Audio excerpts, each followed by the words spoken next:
Hello, hello, it's me, Arden Lee, and I'm back today with another video. And today I want to talk about a theory as to why depression evolved as a survival adaptation.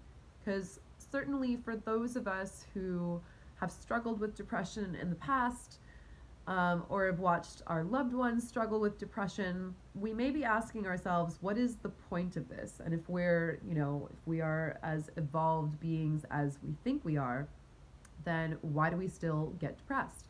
Before I jump into that, if you are not already familiar with me, I'm Arden Lee, and I'm the creator of the Repatterning Project, which is an 8-week course along with an online community. And if you want to learn more about the repatterning modality, you can check out the description box, and there is a link to a PDF about repatterning, and there is also a link to the Repatterning Parlor, which is a Facebook group that I moderate for like-minded individuals who are interested in hacking their beliefs and optimizing their lives for success and happiness.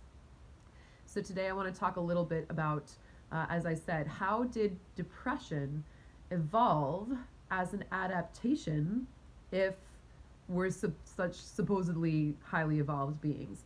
And I believe I said in a video yesterday or the day before that I was reading this lovely book, Unbroken Brain, A Revolutionary New Way of Understanding Addiction, and it is by Maya Zalovitz. And again, I'm not all the way through it, so I'm pretty sure that throughout the course of my reading, I'll probably revisit for the topics that really stick out to me for discussion in this book. And sure enough, today I was doing a little more reading and I stumbled on something that I thought was brilliant, was really an incredible breakthrough. And here, in this particular chapter of the book that I'm reading now, called Hell is Junior High School, the author is talking about the links between bullying, depression, and addiction, and of course social isolation and social dominance, social hierarchy, of course, being thrown in there. One of the really interesting things that she says is that typically what we think of as popularity when kids are growing up is actually not so much popularity as in a textbook definition, but it's rather social dominance. So if you were to go to a class of 8th graders and you were to say, hey, tell me who the most popular kids in your class are, they would give you the names of the kids who are typically thought of as being most socially dominant, having the most power on the social hierarchy. Oftentimes the kids who are rebels, or who speak out, or who act out, or the class clown, or the people who seem in junior high to have the most power, most influence over their peers. However, what's really interesting is that if you interview those kids individually and ask them to name their friends, the kids who are considered the most popular don't actually have the largest social circles. They don't actually have the most friends out of their class. People who are, just kind of like chilling on the middle rung tend to have healthier friendships and more friendships than the kids who are at the top of the hierarchy. So popularity, when we refer to it as we think of it in those formative years, when we start to develop our sense of selves about whether we belong or whether we're isolated, whether we're in the in crowd or whether we're getting picked on, it actually that idea of popularity at that time period actually doesn't have to do with how many friends we have. It actually has to do with our social hierarchy. And naturally, people who are at the top of a social hierarchy have a lot more power and influence over who's in and who's out, and who's bullied and who's not bullied, obviously, than people who are at the middle, or especially who are at the bottom.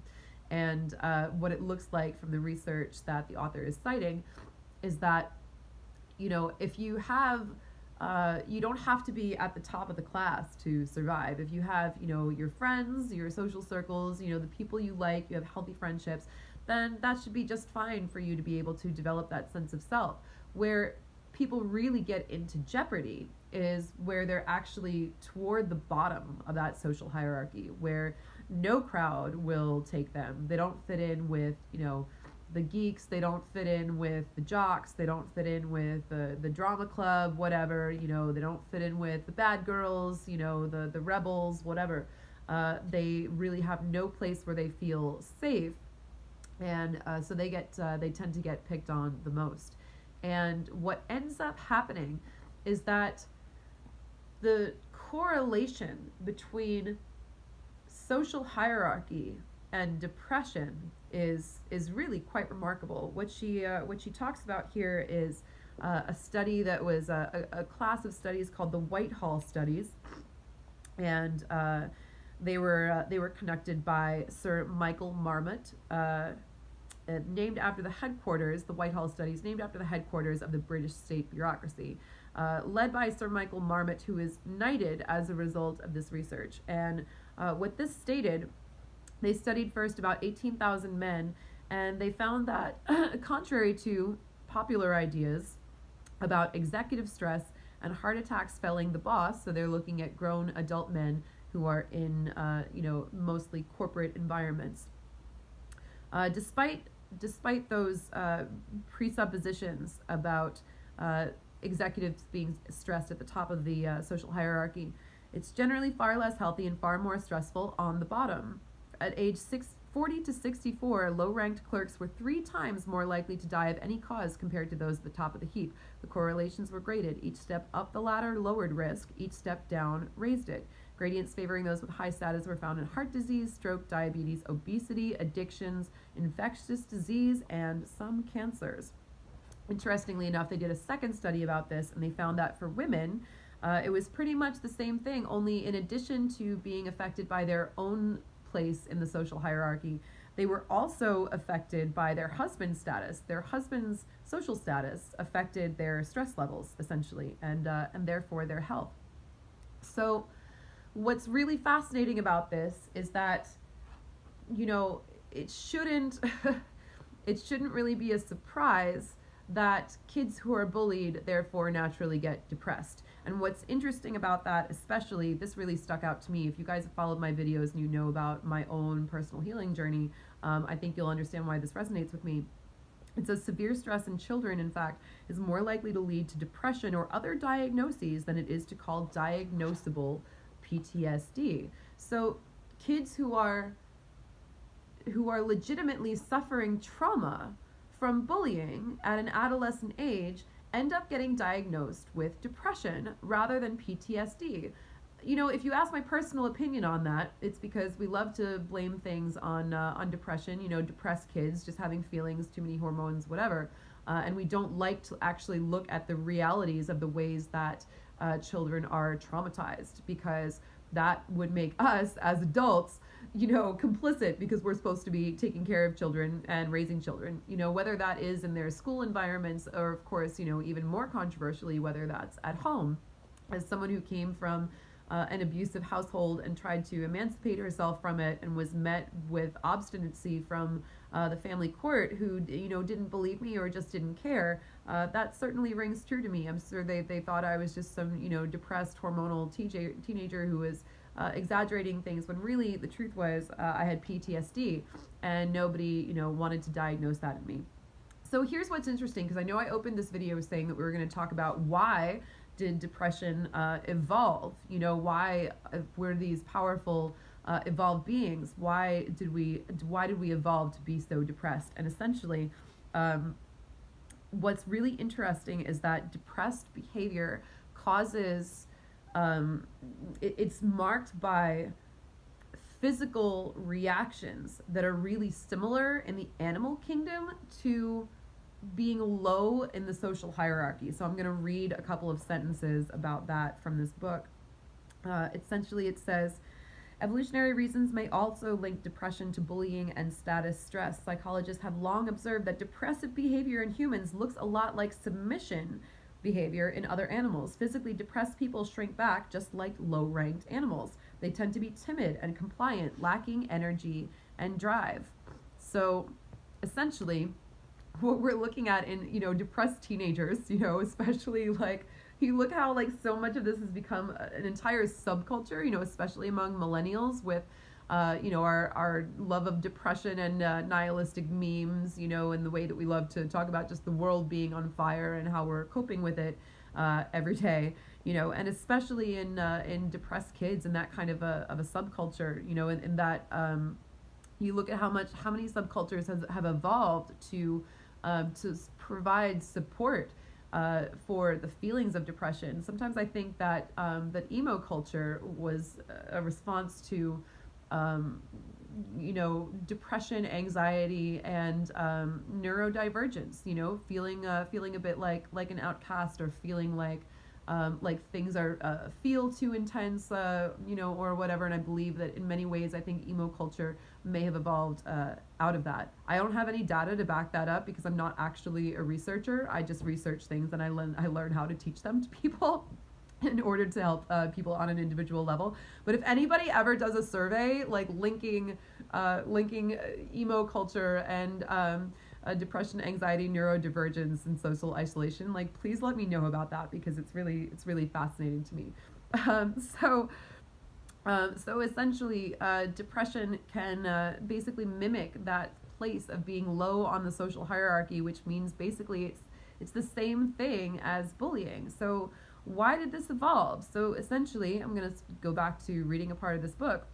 It says what this means is that depression may have originated as an adaptation aimed at getting creatures to give up and submit when that would be in the best interest of their long-term survival and reproductive goals. When challenging the dominant ape is simply going to produce harassment and potentially deadly physical attacks, it is far wiser to lay low. For example, the suite of behaviors that accompanies depression may have evolved initially to get animals to yield so that they can live to fight another day.